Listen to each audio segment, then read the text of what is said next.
Ve herkesten merhaba arkadaşlar. Bugün sizden birlikte Snapchat'te neler yaptık onu izleyeceğiz hep beraber.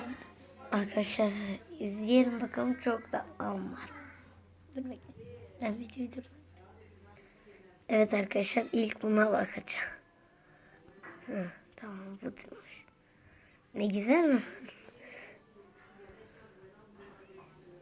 Büyük tavşanlar toplandık, bir daha hiç kimsenin yanına gitmeyeceğiz.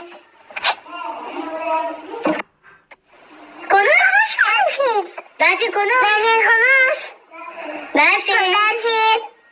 Berfin. Konuş.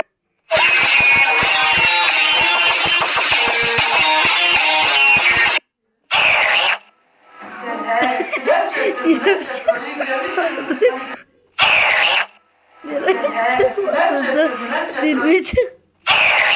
Ben de köpek. Arkadaşlar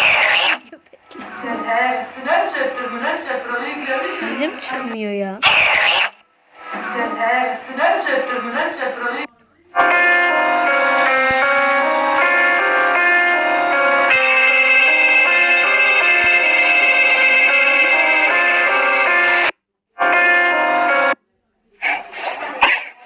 Öksürme abi. Dur var ya, buna bak.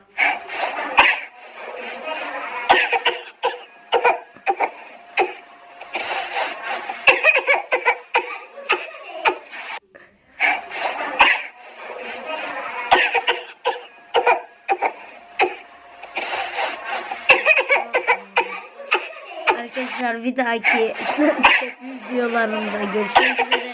Hoşça kalın.